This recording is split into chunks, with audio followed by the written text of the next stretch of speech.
All right. Well, you know you're in for a treat when you hear that tune because it's time for another week of the RecPoker Podcast. This is our chat interview edition, but we also have a weekly strategy edition. It's all about strategy. I'm Jim Reid, your host for both. I go by Bluff Sterini in the home game and at RecPoker Jim on socials, and I have the best freaking job in the world talking poker with my friends every Monday night at 9 p.m. Eastern live on YouTube, and you can join us for free and win a prize just for showing up. Now, we're going to speak to John Barrows in just a minute, but first, I'm proud to share that we're brought to you by Running Aces. They are the official sponsor of the RecPoker Podcast. We've got their head poker man here in the booth with us tonight. I'm excited about that. You can find out more about John and everybody at Running Aces over at runaces.com.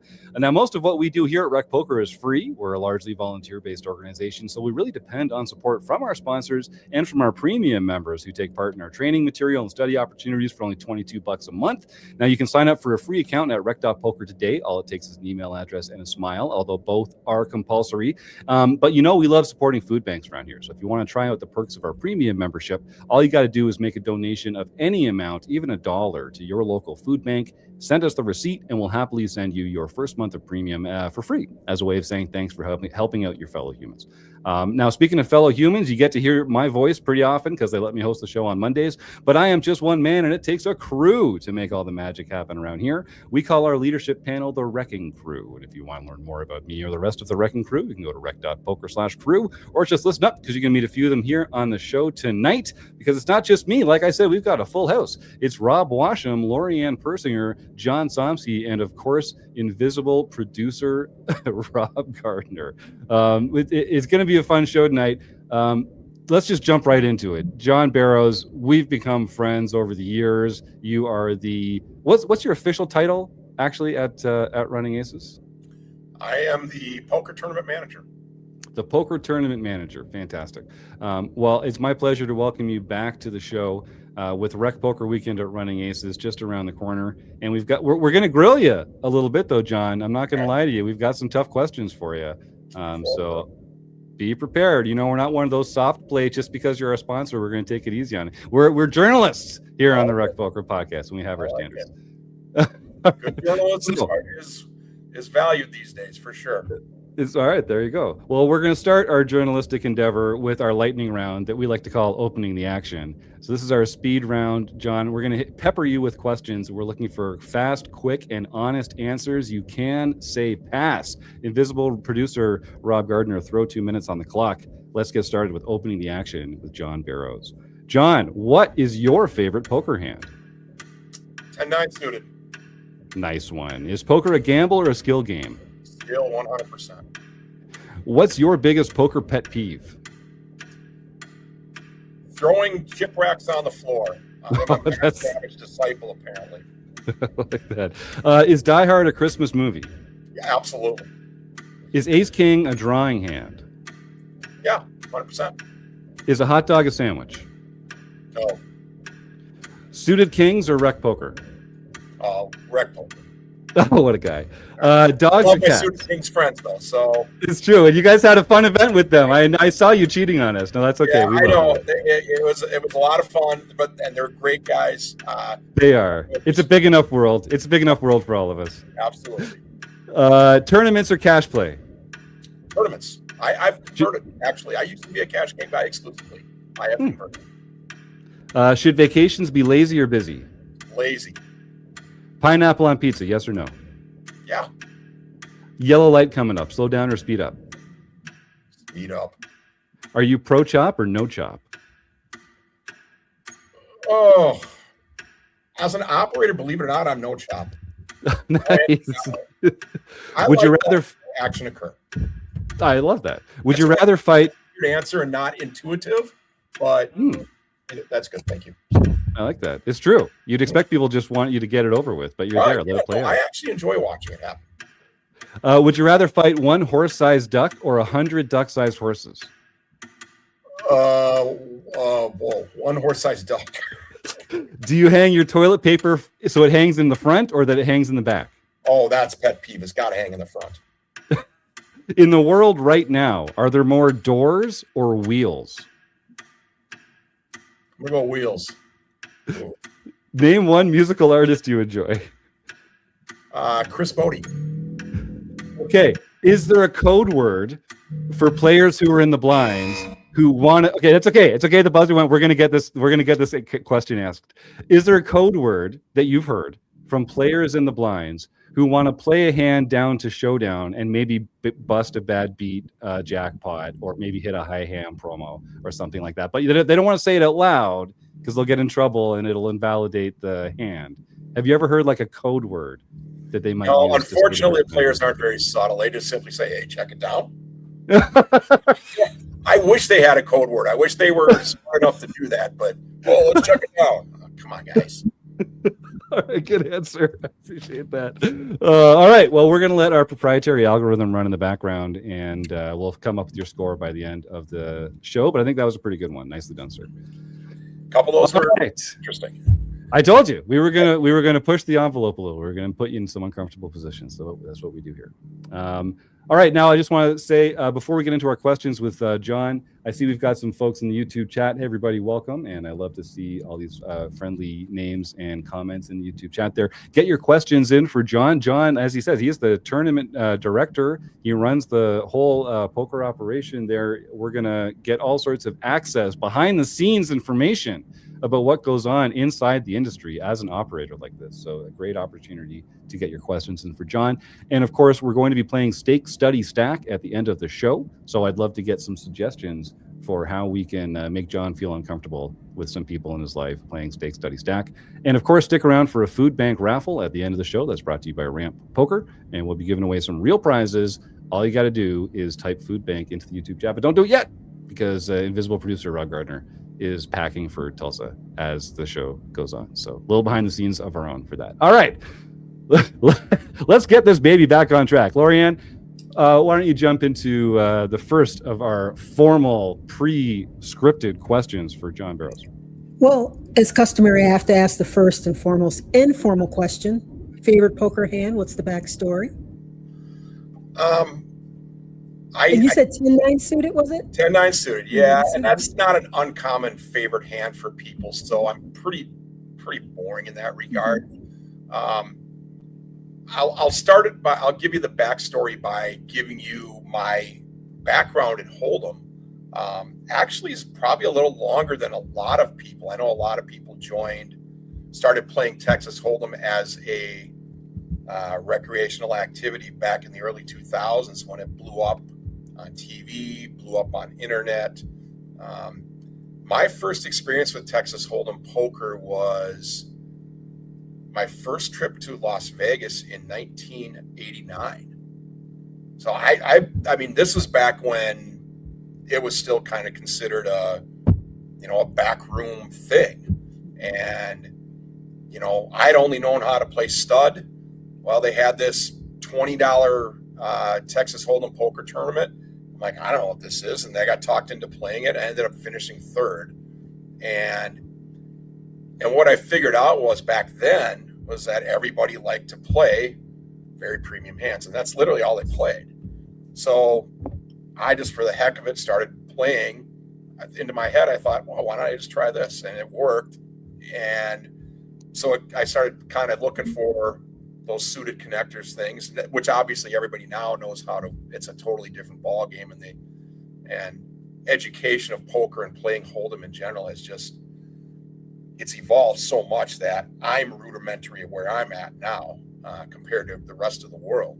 But back in the late, in the early 90s, that was still kind of revolutionary, believe it or not. I know it's weird, but it was. So that's how it became my favorite hand. Nice. So I know, and nowadays my favorite hand probably needs to be like 9-3 offsuit. That I can play, make a 4-bet pre-flop with. Kind of thing. Yeah. Well, you have to stay balanced. You have to stay balanced. That's right. Let's just stick with the 10-9 suit.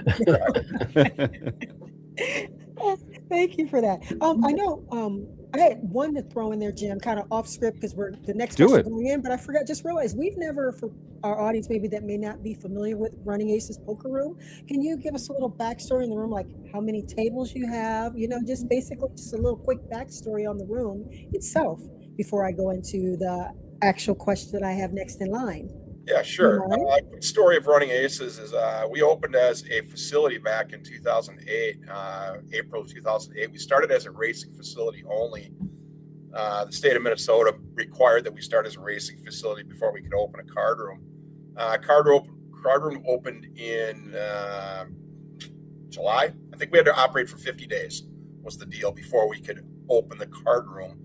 So we opened in April, operated for 50 days or 50 dates, and then the card room opened, and we've been a card room ever since. And we operate table games and then poker for card as our card room.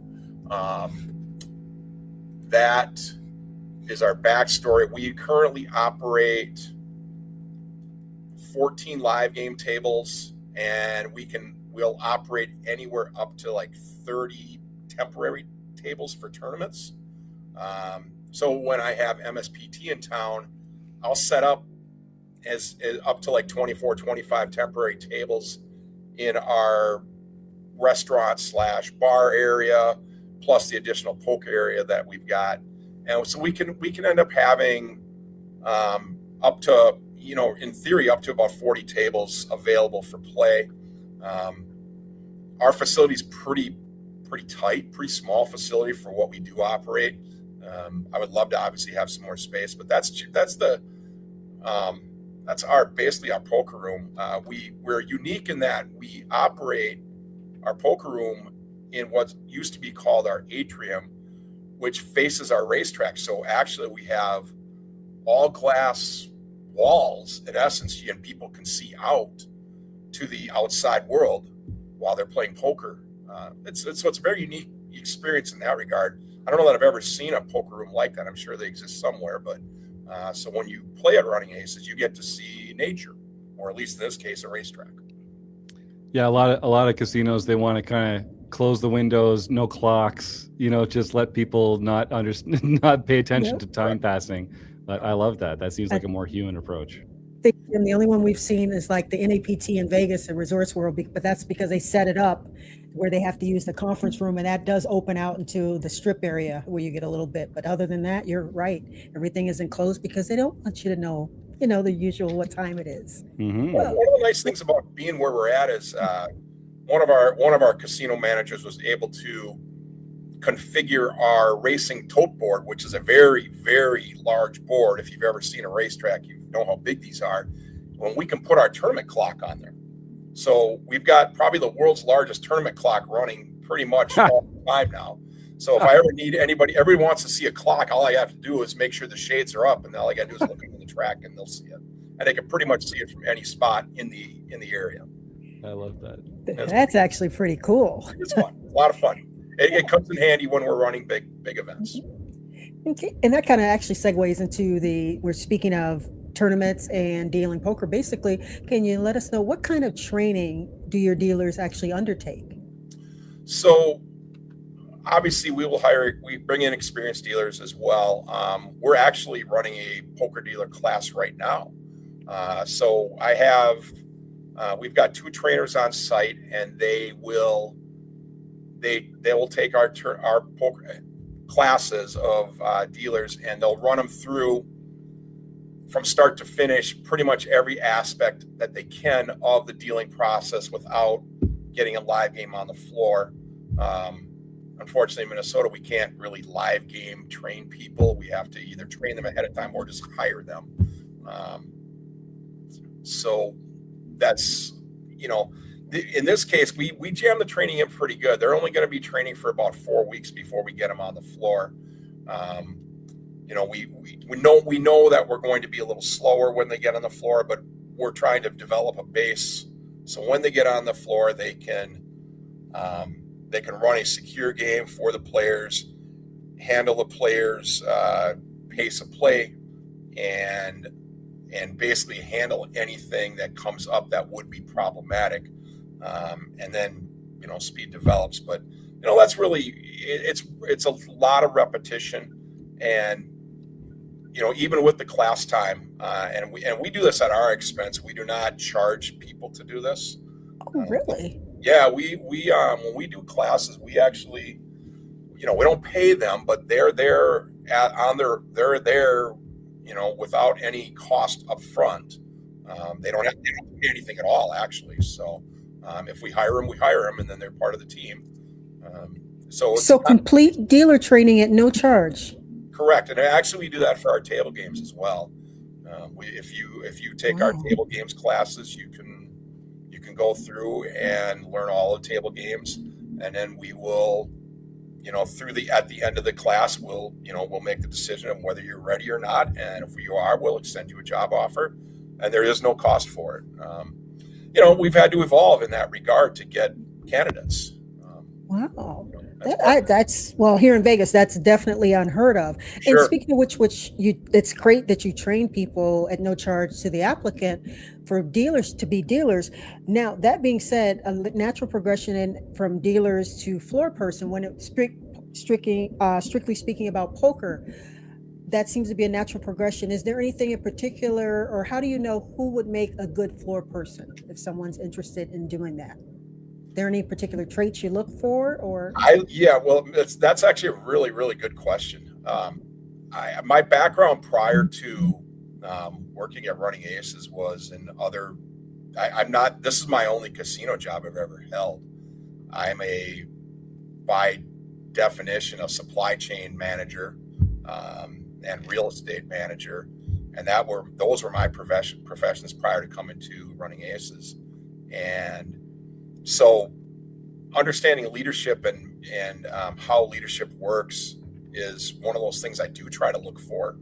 I look for people who have who can think and speak on their feet, who can calmly assess the situation, who can, when things are going really well, understand that they can be better, and when things are going not so well, understand it's probably not as bad as you think. So kind of that even keel personality, try not to get too emotional, try not to get too amped up. So I look for those traits. And then, like for the people that are on the poker tournament team, I've tried to when I identify somebody that I think is a good fit, I will approach them. That's my first process, is I'll approach them to gauge interest, and then we'll proceed from there. It doesn't always work out, but the people that I'm pretty lucky at Running Aces. We have a really solid tournament team. And I'm working on a new candidate who I think is going to be on the team soon, and I'm really excited about it. So I know that all of your compadres there in the crew, the RECing Crew, they've all experienced my tournament directors in one way, shape, or form. And I'm very happy with and proud of the team we've got. And I always look forward to filling it up with good people. Nice. And it's true. And I think, putting people in positions who are going to exercise good judgment, right? Because so much of the floor staff decisions are edge cases or obscure rules or situations where someone just needs to kind of be the calm presence of reason and authority. Is there do floor staff or is there any ongoing training, or is there a sense that like, hey, you got to read the TDA rules once a year or something like that? Is there like a best practices for that, or is it really just we train you up? There's like mentoring and I'm sure tutoring and stuff while they're on the floor, and then you kind of learn from the experience of being in it and being in those scenarios. So with TDA, because we follow TDA almost to a letter on the tournament side, with a couple of small but significant exceptions. So whenever TDA makes a change, I put out to the team kind of for lack of a better term, a dissertation of what they're doing and how we're going to implement. And then my expectation is the team does that. I'll give you one of the examples that is a difference that, TDA hasn't really gone with so far, but and a lot of these things I'll work with the team first to talk, kind of get their input and then buy-in before we even roll it out. One of our rules that came out of 2024's TDA meetings, we decided that, in the face covering and identification process, TDA was looking to come up with some clarifications, and Jim, I think you were there. I don't know if you remember this part, but I do. The person wearing the bike helmet while they were playing at a table was, that will always stick with me, and I always go back to that, and I think, well, that's pretty interesting. So what we did was we went to a point where we kind of gave some pretty hard and fast guidelines with what you can wear versus what you can't wear, and this is starting to really come from the whole security aspect of it. And so, we want to be able to identify you, who you are, and then, the other using devices and things is becoming such a big deal that what we did was kind of the first step, and probably what's going to be even more steps going forward regarding these kind of things. But we went to where if you wear a face covering, you cannot wear sunglasses or a hat or hoodie with it. So you can wear a face covering. We haven't gotten rid of face coverings yet, but we did make it that the face covering does have to be of the medical or paper variety. I don't want people wearing the old bandanas like they're robbing a bank kind of thing from the 1800s. I do want it to be something that is legit, that they want to use, and that's fine. And if they want to wear, if they want to wear sunglasses with and a hat, they can wear that together. But then I need to be able to see their face, so I can at least make a reasonable attempt to identify who they are. So you just need to see part of their face. So they just can't cover their whole face, whether it's a face mask or sunglasses, hat, just not all at once. Yeah, I think that makes sense. And then the secondary piece with that is, we are, we're cognizant of the fact that there are going to probably be some things coming regarding the use of, assistant glasses, Google style glasses, where you can imaging, things that can read infrared if people are marking cards, any kind of, voice to text kind of operations.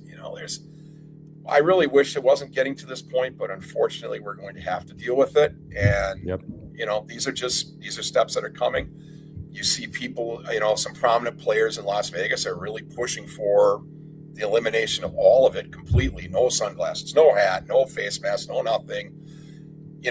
I don't know if we'll ever get to that. I'm not even sure I agree with getting to that, but it's about the players, and ultimately I need to run a square game, and this is what we decided to do. So whereas TDA kind of, I don't know that they're recommending any, or there is no rule for it. It's all just recommended procedure at this point. So that was actually the question I was going to ask you, John. I feel like poker operators and poker rooms, you're kind of you're in two businesses. You're in the people pleasing business, you're in the customer satisfaction business, but you're also in the game security business. And game security is something it's pretty opaque to a lot of players. They don't understand why the dealer has to hold the deck in a certain way, why you have to get the card shuffled in a certain way. Like, the reason why we have all these rules is because for 100 years, people have been cheating at poker, and we've gotten pretty good at finding the easy ways to cheat. And those are the kind of the policies that make game security effective at licensed casinos and card rooms like yours. Do you experience any tension between those two sides of the business, like making players feel comfortable and giving them what they want, but also protecting them even in a way that they might not understand or appreciate?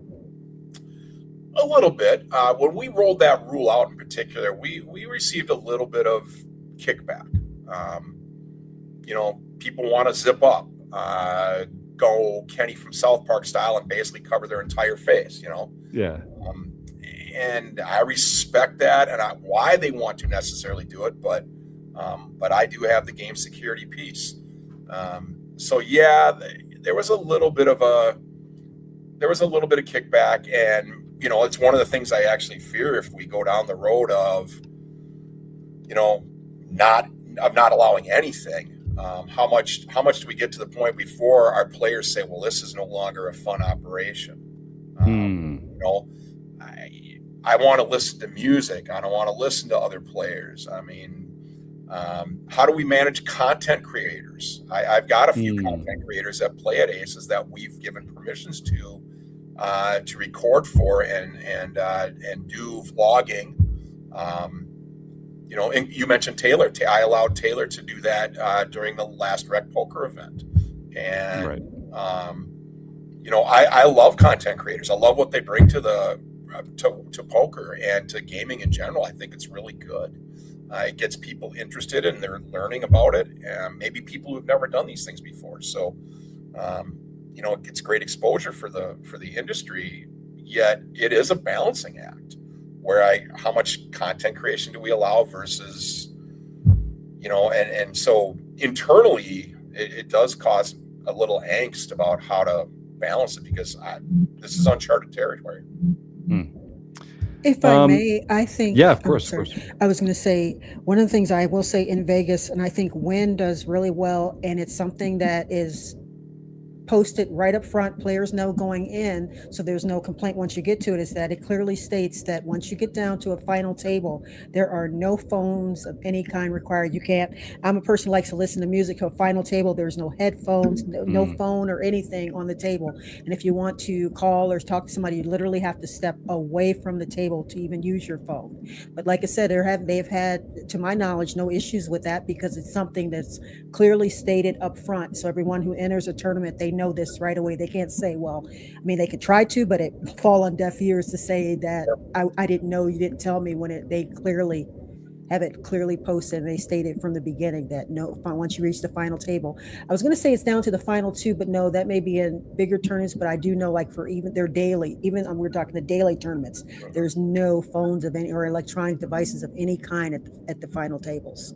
It's an interesting concept, and I think that probably operators will start doing things like that to, once again, even if nothing else, to establish a baseline of expectation for players, because down the road it becomes a little bit easier to implement, across the board if you're already doing it to some aspect. Right.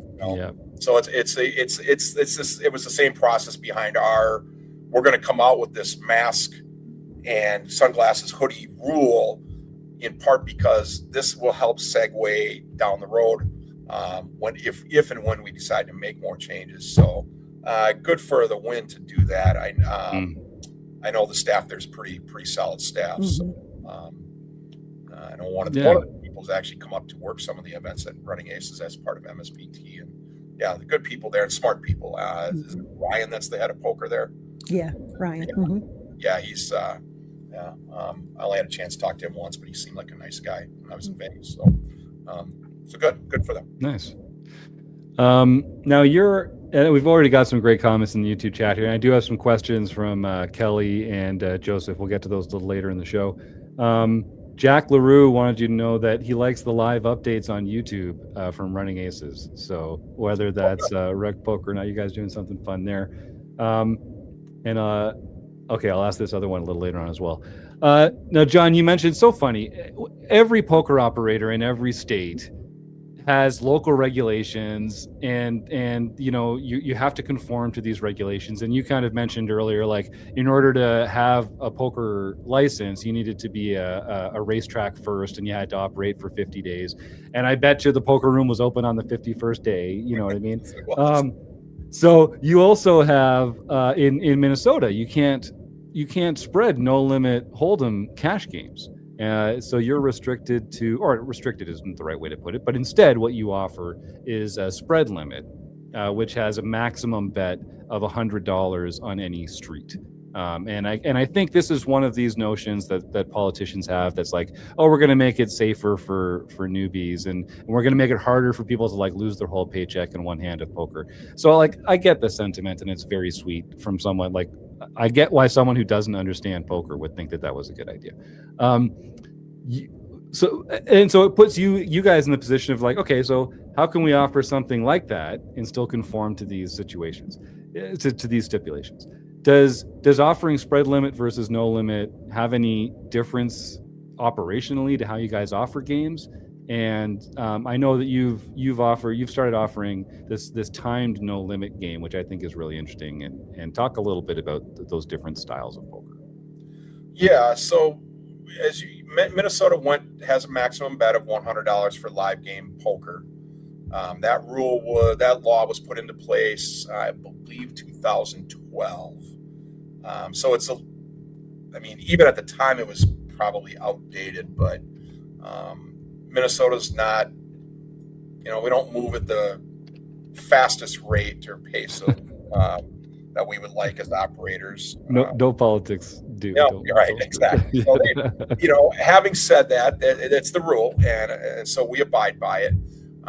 We did come up, and our competitors down south actually came up with the timed no limit style of a game, and basically what it is, and this is a way to basically run a no limit game, cash game style.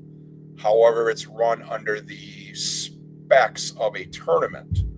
So we give it a start time, we give it blind levels, and we do actually put a time limit on it. So that's why it's called timed game. Matter of fact, I ran a couple this last weekend. And so the players then buy in for, depending, the players at the table or tables agree to the buy-in amount, like any tournament would be. So there is a buy-in amount. There are typically optional rebuys like a tournament could have, or optional add-ons like a tournament could have. We take a break in between a couple levels. We have to have at least a couple levels in there. As a tournament would have. Yeah, so all the specs of a tournament apply. But the chips are dollar for dollar, and then the players will play, and they will play till the time runs out, at which point they will then cash out for the amount of chips they've got. Dollar for dollar, once again. Ends up working. It's basically the way to play a timed or a no limit game in Minnesota. It's semi-cash style, but it does operate with some tournament specifications in it. Yeah, I love it. I love the approach. I just think it's so fun the way that humans will always find the edges of these rules and make things available to people, and everyone on the panel is grinning along too. Like it's poker players. This is right up poker players' alley, man. Like I love it, the gamesmanship of it. So do the blind levels never change though, correct? Because it is cash. They just stay the same? Well, it sounds like they'd have to go one. We have one blind level that goes in. I've had time games that have had 2 or 3 different levels in them. Mm-hmm. So it really all depends on what the players want. But I'll give you an example of what we did this last weekend. The game that we had on Friday started with blinds at 2 and 5, and then they played halfway through, and then they went to 5-5. And then they played the remainder of the time out that way. I've had others where they'll do like an hour of like 1-3, then they'll do an hour of bomb potting, no blinds. Where it's a set bomb pot number to start, which again this is a tournament. So yes, it sure is. Finish it out by going to like 2-5 or something. So, hey, if the players are happy, I'm happy. And I think, Jim, you said it best. Poker players are creative. And a matter of fact, I think this was the brainchild initially of a poker player came up with this. Yeah. That sounds right. Our friends down south at Canterbury, one of the poker players, I think started that. That checks out. Checks out. Yeah, it's great. It was innovative, and I like it. And we don't, unfortunately, we're not getting a ton of demand for it. I don't even think they really run them down south anymore. And we run them occasionally. I'd like to run them more often, but I think for the players, and it's a little bit laborious, and so I think on their end, they get a little. I think they would like it to move faster, but unfortunately, there's right wood, and in order for us to make it work, so like during the RecPoker weekend, we've run them during that as well. Yeah. We ran that maybe a year ago or so, and you experienced it. It's a little bit of the startup's a little slow, the ending's a little slow, but it gets us to what we want to achieve. Yeah, and it does seem like it needs more of like a group atmosphere. Like it's harder for like an individual player to just say, hey, I'd like to play a timed game, and like, you know, you need other people to kind of buy into it and to start it and that kind of stuff. It is very much driven by a significant group of people if they want to do it. We've ran them on a semi-scheduled basis in the past, but it's kind of hard to sustain without a significant group pushing. That makes sense. Yeah, I think the biggest disadvantage of the games are they just aren't as flexible for when you come and when you go. You know, you want to be there at the beginning, and because they aren't raking the individual hands, you're paying a tournament fee just like you would any other tournament. So you don't really want to join late because you're, you know, not getting your value there. Sure. So it just makes it harder to get everyone started at the exact time, and then you break at the same time. If you're the type of person who's likely to just sit at a table and play longer than you should, it does give you a good incentive or a good time to take stock and figure out if it's time to leave. I like that. That's great. And yeah, I was going to ask if it was raked or a tournament fee, but of course, yeah, they just take it as a tournament fee and then play it out with tournament chips essentially. So yeah, in essence, that's exactly what it is. That's very cool. We take it the upfront money. So if the buy-in's $500, we'll take an hourly fee for it plus the $500, and then you'll get your $500 in chips and play. And that's so fun. Very much how it works. It's funny, the game I had on Friday, I had a player who wasn't, he got in, and he plays at running aces quite a bit, but he hadn't played one of these before. He wanted to play. He got in, he had pretty good success the first hour and tripled his stack up, and he wasn't sure. He asked, hey, can I cash out? I said, well, unfortunately, no, you can't. You've got to play. Now, you don't have to play. Yeah, you can fold every hand. Your stack is going to play until the end of this tournament. And so if you decide you want to get up and walk, you can, and then we'll blind you out accordingly. And he thought about it for a moment. He's like, oh, okay. Then he just played. And so you're right. What John said was, I think, very accurate. It is the drawback is you are married to it. But hey, I'll throw, here's my nice innocent political pitch for all of the listeners. Call your congressman in Minnesota and get on him about our archaic limit rules. Yep. Best thing I can say. It's true. If enough people speak up, maybe they'll listen, because it is they're in the people pleasing business too. Absolutely, the end of the day. They are. Speaking of which, we're in the people pleasing business here, and we could use all the help we can get. If you like what we're doing at RecPoker and want to help us out, you can go to rec.poker/support, and you'll find all sorts of ways to give us a hand, whether it's by buying us a cup of coffee or just liking or subscribing to something, signing up for the newsletter. Of course, the way that we love to be supported most is by joining our premium membership. There's a wealth of knowledge and training materials and study tools available for you as a premium member here at RecPoker. And of course, if you don't want to pay $22 a month, you can get your first month for only $5 by using the code RecPoker at checkout. And you can also, as we say, get your first month for as little as $1 just by making a donation to a local food bank and sending us the receipt. We'll make sure to get you set up on that. Also, get those YouTube questions in. We're getting a good collection of questions here already. We're going to be doing our raffle at the end of the show. And another great way to support what we're doing here is to make donations right through the YouTube program, either as a super chat, a super sticky, or a super comment. All those donations, we share a portion of those with a local food bank. This month, the donations will be shared with the Second Harvest Heartland in Minnesota, which is the same food bank or food shelf, I believe as you folks call it down there, that will be benefiting at RecPoker Weekend right around the corner on January 30th and 31st. John, I think this is so cool. John and I have been planning these events for a few years now, and we've always tried to sort of raise awareness for the fight against food insecurity. And you've really helped by not only allowing us to collect food bank donations, non-perishable food items, cash donations from players privately, but you've also actually incorporated it into one of the tournaments that you run on RecPoker Weekend every 6 months, where if people bring in a certain number of non-perishable food items, they get an add-on to their stack, which I think is just so nice of you. Like, it doesn't benefit you guys at all, but it helps other people who need to put a little food in their belly. So I want to thank you for that.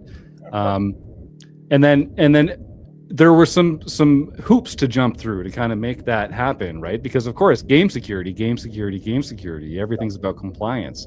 What made it kind of tricky to do like an add-on, as you would for like a dealer's pool tipped, or for to support a local charity or something like that? Well, in order to, if we were going to, because we had talked a little bit about how we wanted to do it, and trying to figure out how could we get a portion added, from the prize pool, or could people do an add-on? And all of those things are doable. But this was doing the chip add-on was the easiest way for, I think, to get player involvement and for us to roll it out without a lot of without too much red tape.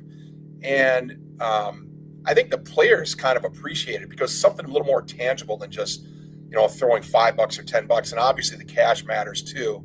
But the last food drive we had, which was, I don't know if you mentioned, but it's going to Second Harvest Food Shelf, and you're right, That's right, Minnesota, but a Second Harvest Food Shelf is going to be the benefactor of this. And last time, people brought in just bags of items, and it was just fantastic, and way better turnout than I thought we would maybe get. And so sometimes you get lucky with how things work, but that worked. And so I think from that process perspective, I think it was easier on our end for all of us just to do it. And, we didn't have to sign contracts, anything like that. And I think we got a better result because of it. Yeah, I think so too. And I got some really good feedback from all the players. And shout out to JB Twin Cities. I'm telling you in advance this time. JB got caught cold the morning of, and she was a little cross with me for not giving her a heads up last time. But yeah, so folks, if you don't know, check out the flyer at runaces.com. You can find out all the details, but all the different tournaments that we're going to be playing over RecPoker Weekend in just a couple weeks on January 30th and 31st. There's going to be a ton of RecPoker Crew members there. It's going to be a really fun time. We're going to make sure that we raise some money for it, and some non-perishable food items for a local food bank as well. And kudos to you, John, like I say, for helping us formalize that. And also to John Somsky and Dan Kennedy and Chris Jones and Taylor Moss, who have all in one way or another driven those boxes of donations down to the Second Harvest on their own time one of those days. So I thank you so much for that. All right, Rob Washam, let's get this baby back on track. Yeah, John, I haven't played at Running Aces since I think it was February 29th of 2020. And that was the first RecPoker weekend, or RecPoker day, because it was just one day. I know it's just one day, huh? Yeah. And because I moved down to Arizona, so sorry about that. But if I was in Minnesota, I'd be there regularly. Sure. Appreciate one thing I was always curious about in tournament poker is, how do you calculate guarantees, and how do you handle it if there's an overlay? Well, fortunately, a couple things with that. We always, when we had guarantees on our events, we were contractually obligated to pay it. So if we had an overlay, we were just paying it. It's just the way it went. We were fortunate we never had that issue. But since COVID, we actually haven't run guarantees in our events. And that doesn't, other than outside of MSPT events. The MSPT events, we are contractually obligated to cover any guarantees if we don't hit them. So if that happens to occur, so like this spring, when there's a $500,000 guarantee for the main event, I'm kind of crossing my fingers that it doesn't have a big snowstorm. I'm not going to,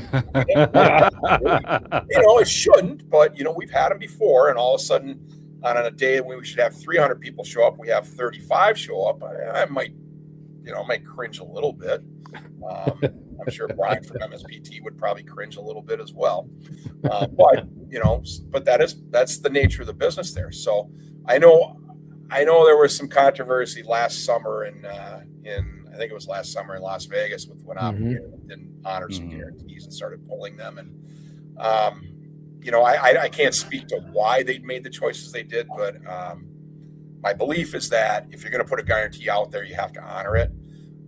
It's one of the reasons we don't do guarantees at Running Aces, in part because we haven't really needed to, because we are such a localized group or a casino that we don't really draw a ton of travelers in for our events. If we get to the point where we start trying to attract travelers, from even 300-400 mile travelers kind of people, then we would need to put some guarantees on them. But if we put a guarantee on it, we're required by Minnesota law, we got to do it. So, but that changes, I'm sure, by jurisdiction. Yeah. Yep. So, but yeah, like you said, the guarantees are really to draw people in. Yeah, 100%. And we used to run with most of our events pre-COVID. We ran $100,000 guarantees, and we were exceeding them by quite a bit. I started doing math of whether it made sense to go up to like a $250,000 guarantee. And I did a little bit of kind of very, very small sample size polling. And I didn't move the needle at all by going to a $250,000 guarantee. So then I went to, what's the level where I've got to move the needle? And the needle seemed to move at like $500,000. And we weren't prepared to take on that risk. So we could to this day, like for the Big Stack Avalanche this week, I could do a $100,000 guarantee and it'd be fine. But it became, but like you say, would it change the needle? Would it push the needle at all? Not at all. Nobody's traveled for it. Right. It is a, I don't want to say it's outdated to do guarantees, because I don't believe that at all. But it also has to be smart. Sometimes guarantees are there just for advertising's sake. And right. I would rather push a good structure that players want. And so that's where they'll see the value. Because the prize pool, they know they can figure out what the prize pool is basically going to be. They know if you're playing Running Aces this week, the local players know we're going to have anywhere from 500 to 700 entries, which means they know the prize pool is going to be anywhere from $150,000 to $300,000, somewhere in that range. Probably more like about $250,000 is what it's going to be, and they know it, and so the structure has to be there for them to want to play it. And that, to me, that's what I have found listening to our guests, our players, that they respond more to that than guarantees. I guess I'll say it that way. They respond to the play. Are they getting the play out of it? I hear way more things about that than I hear about rake or guarantees. They want to know that they're getting value, that they get to play, that they get that they want long blinds or good blinds or good structure. A lot of my multi-day events, we're one of the few operators that still run some multi-day events where we don't start antes until like for the Big Stack Avalanche, my first ante is level 5. So the first 4 levels, if you play, there's no ante. It really benefits the players who want to get there from the get-go. It's a nice little perk for them. Cool. I love that. Rob, I know you've got a follow-up question, but I just want to give a shout out. Type login and Bone Crusher. Thank you so much to donations right through the YouTube chat there already. So we've got some fans for what you're doing there, John, and more love for our RecPoker community here. So it's great to get some support from our fans. And guys, of course, we'll make sure that gets donated to the food shelf, as it says. They were very particular in the YouTube chat. They wanted to make sure that was made available to the food shelf. All right, Rob, sorry, jump right back in. No, that's okay. That's all right. That's good to hear. There's been a lot of talk lately about the big beautiful bill came out and changed the tax for U.S. players for gambling wins. Now, I've seen a lot of back and forth on the social media sites, on Discord and whatnot. I'm just curious if there's any effect by the actual operators, the poker operators, the poker rooms. Is there any effect with the new tax laws? No, not from a poker perspective. You're referring to the 90% write-off, I think, is what players get now. Right. Yeah, and it definitely does impact them. I know that was a talk that a couple players had mentioned about. Because one of the things I do for players is I can provide them statements of all of their tournament entries for the previous year. Mm-hmm. And I do that for a lot of players. I have for players in the past, and I anticipate that we'll start doing it a little bit more. But on the operator side, it hasn't affected us. I can't really intelligently speak to how it's going to impact players, other than I know they're capped at 90% of a write-off. Which is it's unfortunate, but I wish there wasn't anything at all. I wish we didn't. As an operator, I wish I didn't have to even issue a W-2G if somebody wins 5,000 net of a tournament buy-in. I wouldn't mind that number going up to 25,000. But that's again way beyond my scope of ability or even reasoning to understand. So. Okay, thanks. As an operator, though, there's not a lot. From our end, we haven't seen any impact. Okay. Now you're in a part of the industry that a lot of players aren't privy to. You're in rooms where people are having conversations that are probably slightly different than the player conversations. Internally, do you guys anticipate any effect on the player pool or on the amount of play that the players have, or do you think it's going to affect pros more than recs, or is it something that you're really just sort of like, let's just see how this plays out and then we'll start strategizing around it? I mean, I think the pros are going to be impacted quite a bit. As long as, especially with the with operators still issuing at the $5,000 mark, I do think pros will be, or the 5,000 plus the tournament buy-in, the pros will probably be the ones impacted more. Recs will be impacted to an extent, but it's going to impact them quite a bit. Do I anticipate it will change their level of play? Right now, remains to be seen. I obviously hope it doesn't, but as we've already touched on, poker players will find a way. So maybe it does, and maybe we as operators end up feeling that impact down the road. So I think we're all kind of in wait and see mode with like a lot of things that can happen that are law based. A lot of times the laws get written and then we have to figure out after the fact what the impact's actually going to be. Lorianne, you had a question next, I think. Yeah. I am. Thanks. Getting back to the operational side of it. As the manager of the poker room, can you tell me, or tell us, I should say, how do you decide what stakes to offer in cash games and your tournament buy-ins? The cash game side is very player driven.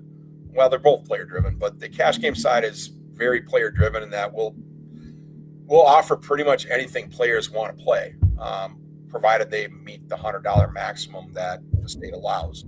So if they want to play fixed limit, we'll do that. If they want to play spread limit, our most common game is spread limit. So, we don't have a lot of deviations from that. But we have a couple different levels of spread limits that occur. And then, as far as the game types, mostly it's either Hold'em or Omaha. We don't get a lot of mixed game requests. I mean, we get a little bit of it here and there, but not a lot. The tournament side's a little bit different. I've been the tournament manager since 2018, and one of the things I've really been able to figure out with running aces is where price points fit in with our clientele. And it used to be that we ran a couple times a year, we ran on our own $1,000 plus buy-in tournaments, and we didn't see a lot of activity. We would see 150 to 200 entries for it. And it wasn't a lot of growth in that. Even before COVID happened, I was moving away from that model, and I was going into more of the mid stakes buy-ins.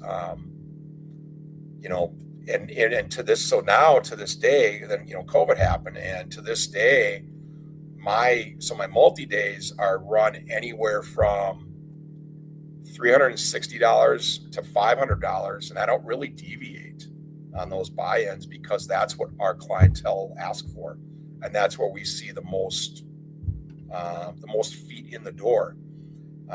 Because we've had a successful partnership with MSPT, I kind of leave the bigger buy-in to them when they are at running aces, which is again twice a year, and it runs very well, for them. And then when they have their mini main events, they're a $400 price point, and that hits our market perfectly. So we last April we set the state record for a multi-day event turnout, and I can't quote you on the number. Unfortunately, I don't remember what it was, but it's about 1,300 and some entries for it, and that's our wheelhouse. And so our wheelhouse and so then that translates down to our dailies as well.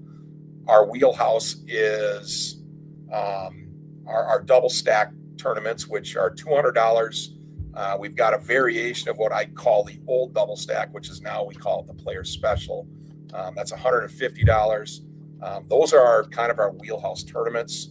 We actually we're probably one of the few operators in the country that offers tournaments under the $100 price point on a regular basis. Matter of fact, on Mondays and Wednesdays, I offer tournaments that are $60, $50, and $60. And they're shorter tournaments. They run 3.5 hours maybe, but they're catered to a entry-level group / players who want to play something quick for a low price point. And they're doing well.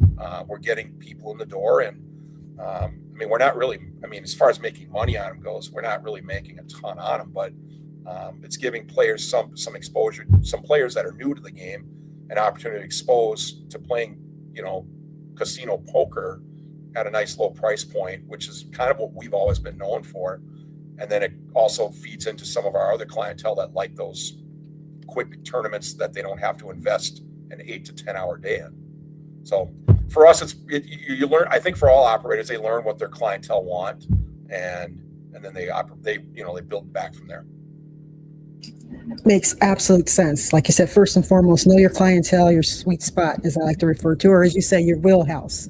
It's very important, because I know the local card room here, South Point, they did a slightly higher buy-in. I think it went up to 300 or something. And to be honest, the numbers went way down, did not work very well. So they just do a series every few months now, but they've realized quite successfully that their sweet spot is between 120 and 180. There you go. They beat every guarantee. So like you said, they did their homework on that, and just so understand that completely. And it kind of segues actually into my very next question regarding tournaments, and that's, how do you decide on tournament structures? So I have a formula that I developed that is kind of my own, where I fancy. Yeah, I know. Where I can kind of figure out how long a tournament should roughly last based upon the structure I create. And then, so depending on the price point and what I'm charging, say I'm charging if it's 200, like the double stack's a great example, and I'll just use that because that's our most common tournament that we've got and our best attended.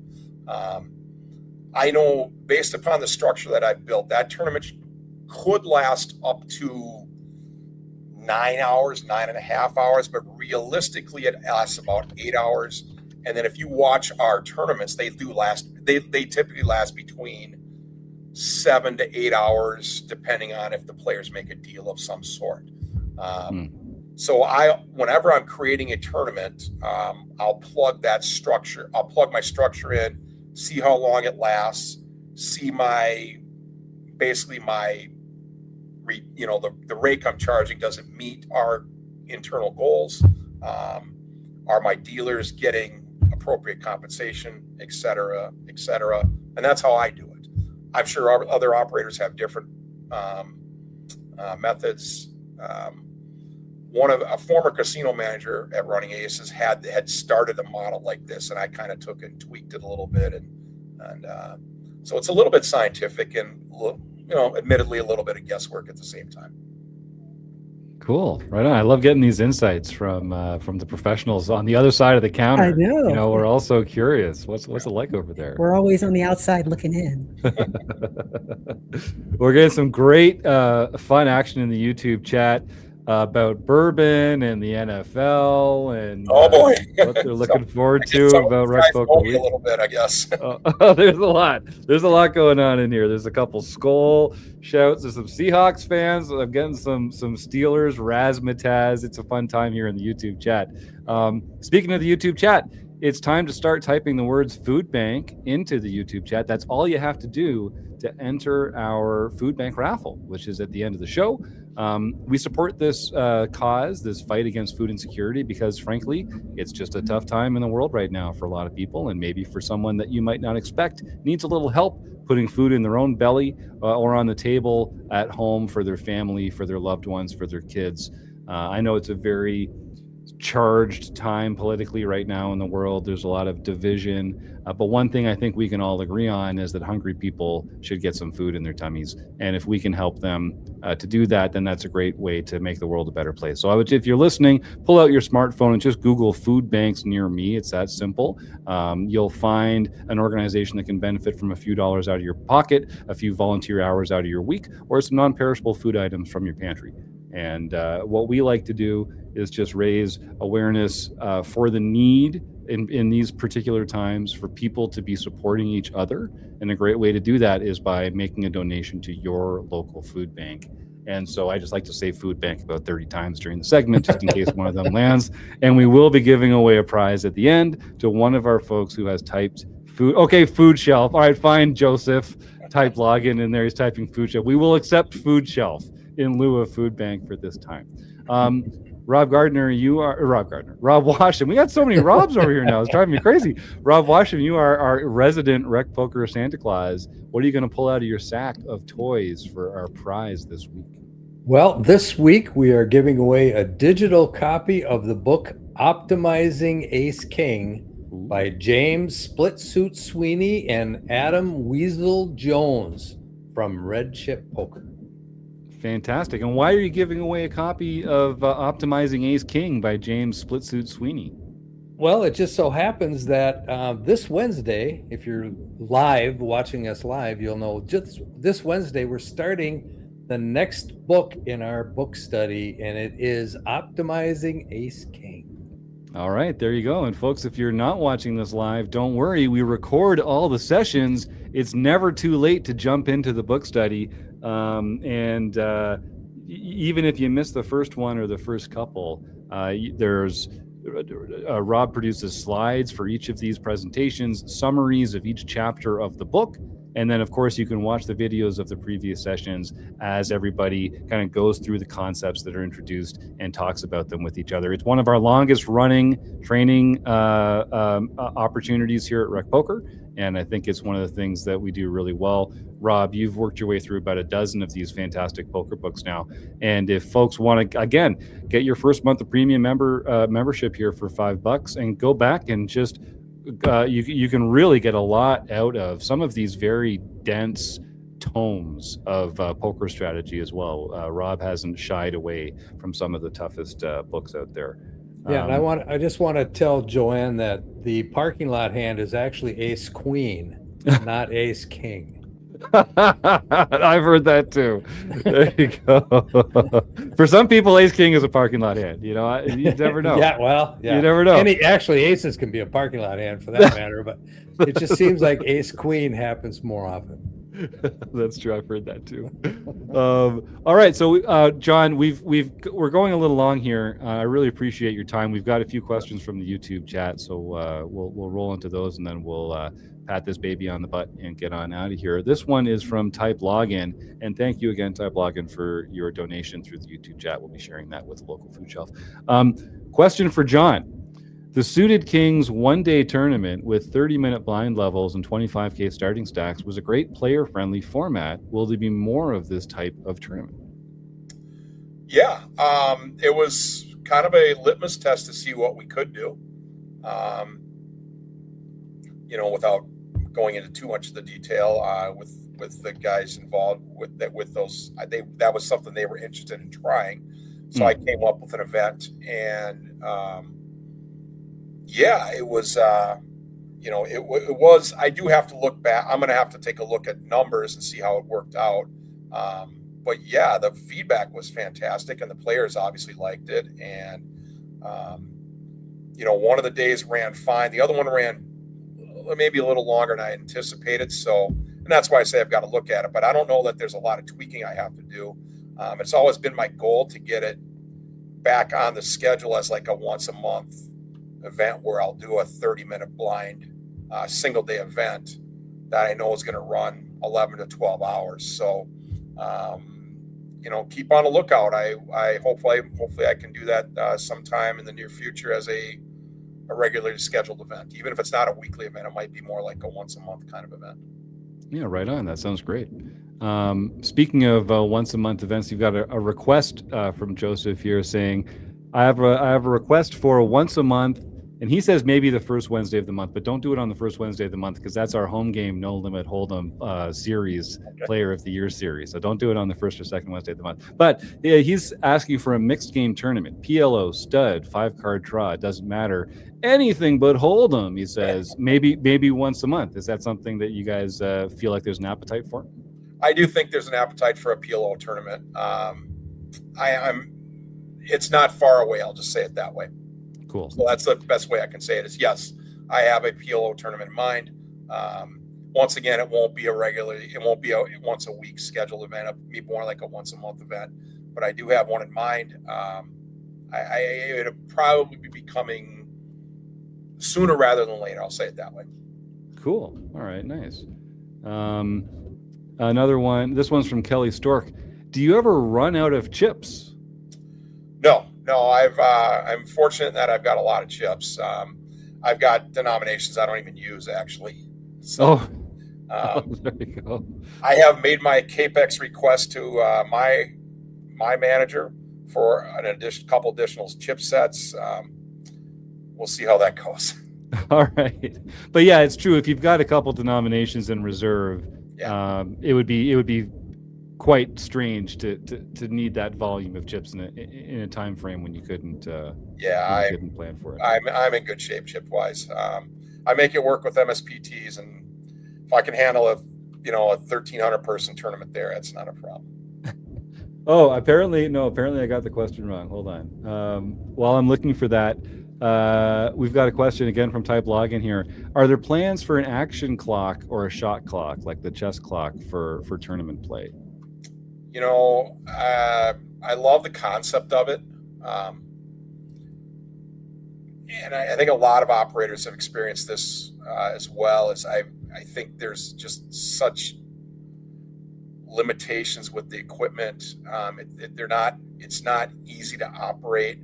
I've played in a tournament with an action clock, and it was dealer dependent. And this was at a big room in Las Vegas, and it was dealer dependent on using it. Oh. Unfortunately, the dealers would forget half the time to even implement it, and the dealers have a lot going on. So I think putting that on, like I said, I like the concept of an action clock. I do not have any plans to implement it until we can get to the point where it doesn't have to be, I don't have to have it dependent upon a dealer to make it work. And I don't know how that's going to occur at this point. So absent some technological advances, I think right now we're not going to be in that business. That doesn't mean other operators won't. And I know other operators do use them when they can. I think, I might be a World Poker Tour uses them at final tables of some of their events. So, right. Yep. And good for them. But to me, to operate it, that's how, if I were ever going to operate, it would probably be in that manner of the kind of final table kind of thing. Good answer. I did go back. So the question that Kelly had put in originally says, how often are you short on chips at the end of a tournament? Now, like short on chips as a player, or I'm not sure. She means that we're not sure end up missing. That one I'm. Oh, I'm sorry. So do people pocket chips? I think is the question. Do people steal chips, and you're short at the end of the tournament because people have taken them? Yes. Okay, that's actually a really good question. I inventory. Kelly's a superstar, so that doesn't. My tournament directors and myself, we inventory our chips every tournament. We inventory them after when we do color. When we're doing race ups, we inventory them on the spot to find out whether we've got them all or not. If I'm missing one, I'm literally hunting the tables looking for it. So if we miss a single chip, our surveillance team is notified. We've been fortunate that we don't have a lot of chips go missing. When I have big series come through, I tend, I'll lose one occasionally. Typically, it's a lower denomination chip. Obviously, most people don't really want to take out a big denomination chip, so they don't. Sure. Because it would kind of be detrimental to their own tournament to do that. So, but I know other operators have had very significant issues with that. We're kind of on top of it though. And I don't try to hide the fact if I'm missing a chip. I kind of want people to know. It's one of those things that if they know I'm looking, it probably helps kind of the future risk taking if they're going to try to go that route. I like that. Sunlight is the best disinfectant. We've got a comment here from Kenny322 says, I've been there when Dave hunted down a Rogue 100. The player forgot to put it out during the color up. It happens. And Dave's getting some love in here too in the YouTube chat. You got some Dave fans. Yeah, Dave's a great guy. Doesn't surprise me. Dave's one of our tournament directors, and he's super passionate about poker tournaments, tournament poker, and he's a big advocate for players. So if you don't know Dave, or you haven't had the chance to experience him running one of your tournaments, he's actually running tonight's tournament. Today's Monday. He'll be running tomorrow night's tournament.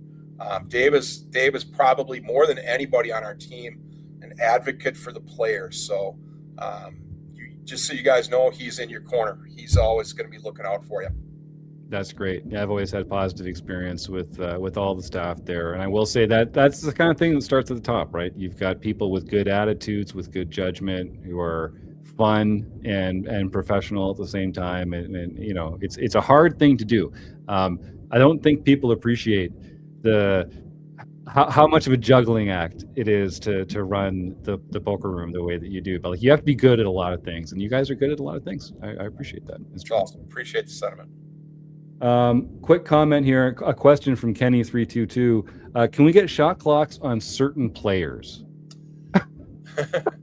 Well, and the serious answer is, I have put players on permanent clocks. It's a very rare instances that I do it, but I have done it.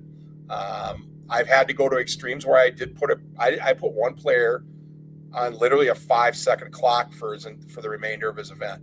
Wow. And that was an extreme measure, and I hope I never have to do that again. But good to have it in the playbook, right? And, And even in hindsight with that, I almost felt like maybe I should have done something different. That maybe I should have been, instead of giving it, instead of doing that, I should have just started orbit penaltying him and then eventually just disqualify him. And maybe that's the better way to go. Because I'd rather not affect the play versus, I don't like putting people on permanent clocks, but sometimes it's necessary to at least get their attention. I mean, that's what I was going to say is ultimately you have to use, punishments that are, I don't want to say respected, but that are effective, that elicit a change in behavior. And most of the times that you're in these kind of situations, it's with, bad actors or habitual line steppers or people who are not just unsure what to do in their hand, at every decision point. So I do think that is a question, sort of like, how do we handle casual players that are taking too long is a very different question than how do we handle people who are actively manipulating the clock and stalling and that sort of thing. And that's, again, it's just a judgment call, right? So 100%. That's new players, they're not, especially if they're new to the environment, if they've only observed or they've only mostly observed tournament poker with what they've seen on TV, when they see the edited versions where people are tanking over small decisions and they start to get, that becomes embedded in them as a way to play. You want to give them the benefit of the doubt a little bit, but you're right. There's a big difference between that and the bad actors who are, the minute they get put on clock, are now, guess what? They're going to use every second they can, just because they can. And I'm not sure that's actually a good thing to do either. So, learning experience for all of us, including myself. Yep. Well said. Yeah. No, we're all getting better every day, right? Hopefully, if we're moving in the right direction. All right. Well, I think that's going to wrap it up for the interview. John, we're going to play Stake, Study, Stack here with you, and then we'll send you on your way. Thank you for your time today. This has been a lot of fun. YouTube chat, last chance to get the words food bank or food shelf in. And thanks everyone for a really fun crowd in the YouTube chat today. We're going to give away a prize after we say goodbye to John here and talk about some home game winners from our free Play Money home game club over here at RecPoker. So John, you may have, when you were younger, played a game called something like Kiss, Marry, Kill. We're going to play a game kind of similar to that. We call ours Stake, Study, Stack. I'm going to give you 3 names. You have to choose one that you'd like to stake in a poker cash game or tournament, one that you'd like to study with to help you improve as a player, and one that you'd rather actually just stack them and take all their chips at the poker table. Are you ready, John Barrows? I'm ready. Love it. All right. It'll be fun. We got some really good suggestions from the YouTube chat for this one. In fact, I think we might actually do 2. We're going to do 2 of these with you, John, and it's going to make multiple people uncomfortable. So here's the first one. The first one, Andrew Feist, Steve Fredlund, Dan Kennedy. Stake, Study, Stack. It's funny. I was hoping Dan's name would come up because he'd be the first one I'd stake. The guy's Dan's an amazing player. I give Dan a lot of credit. He's a really, really good player. I haven't been able to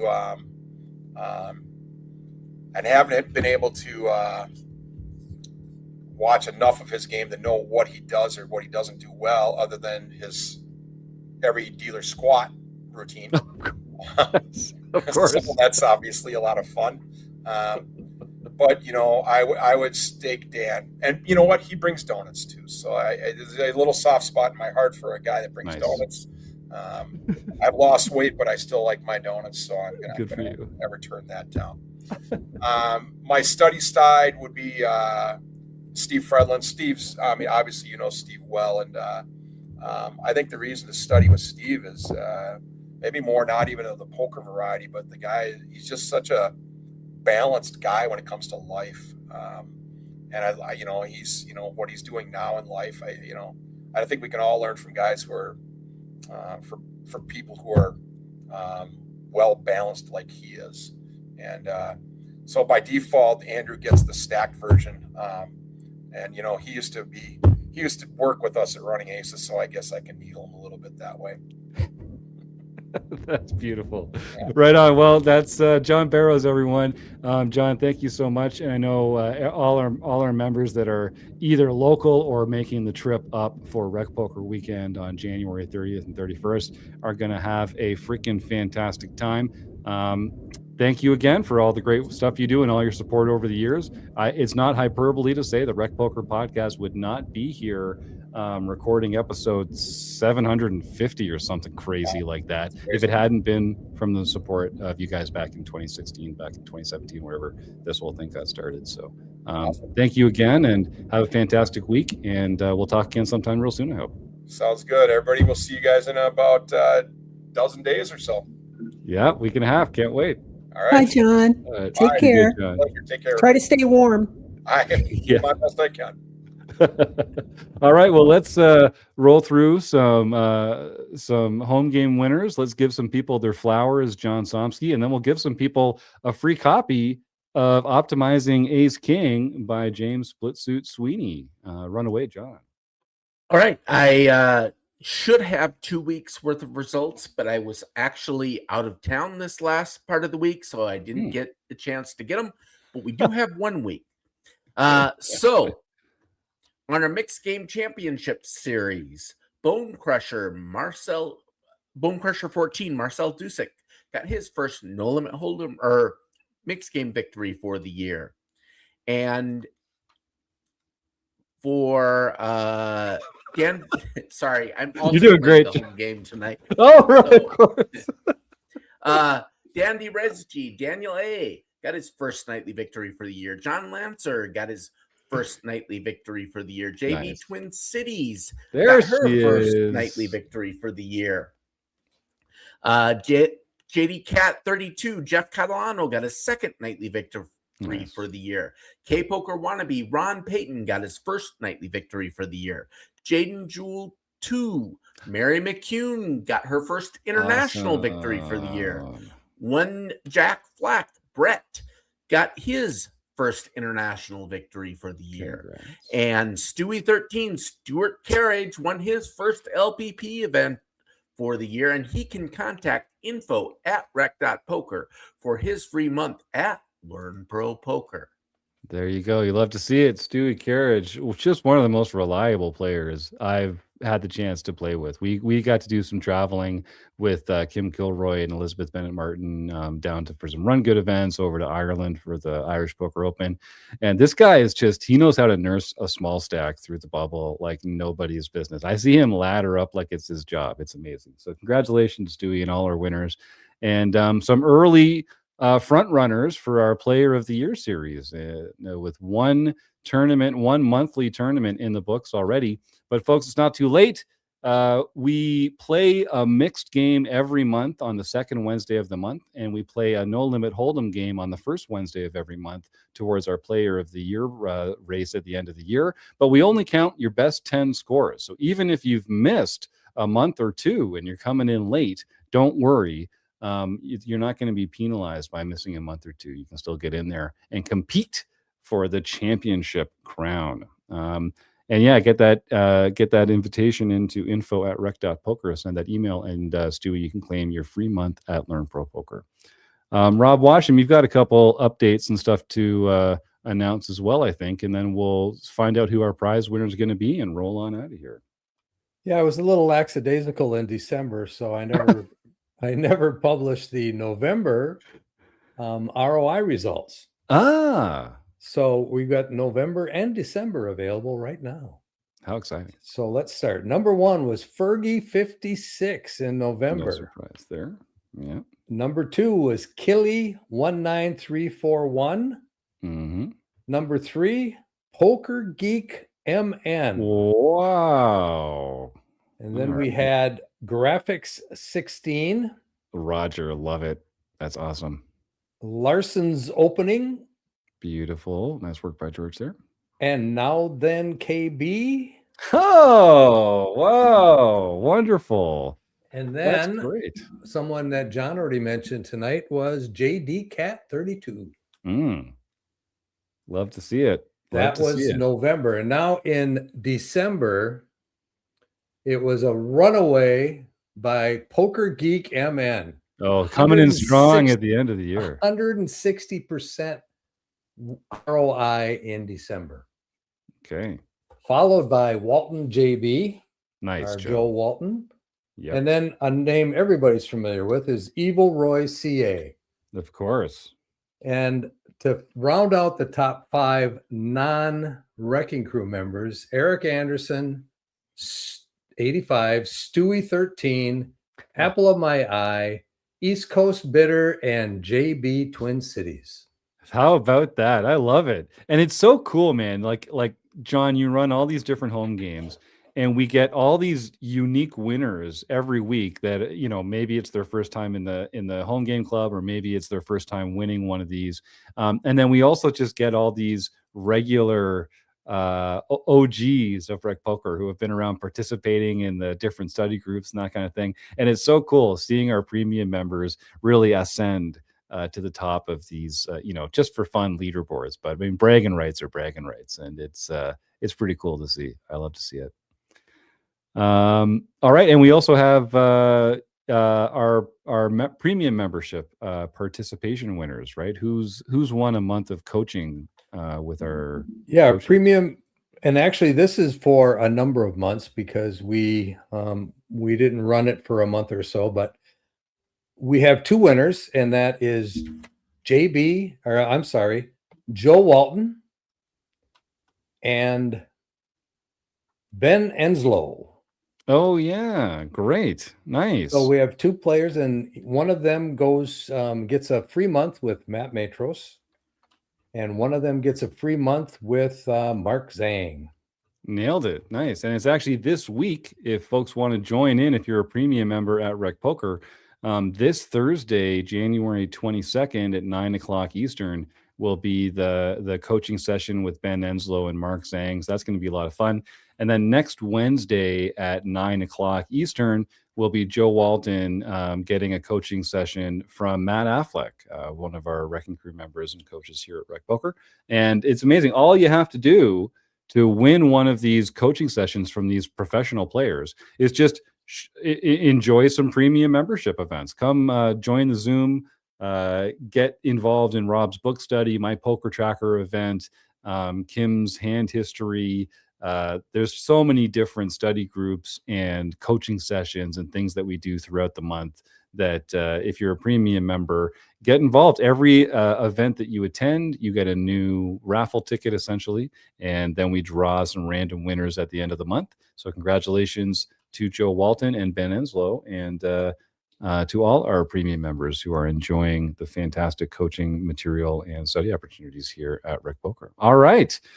I think that's it, gang. Let's give away a fantastic prize. Invisible producer Rob Gardner, let's get the Wheel of Fame and Fortune up on the board. If it lands on Food Bank, I will be donating $20 to the food bank of my choice. I see Aaron Rodgers is done, has joined the wheel.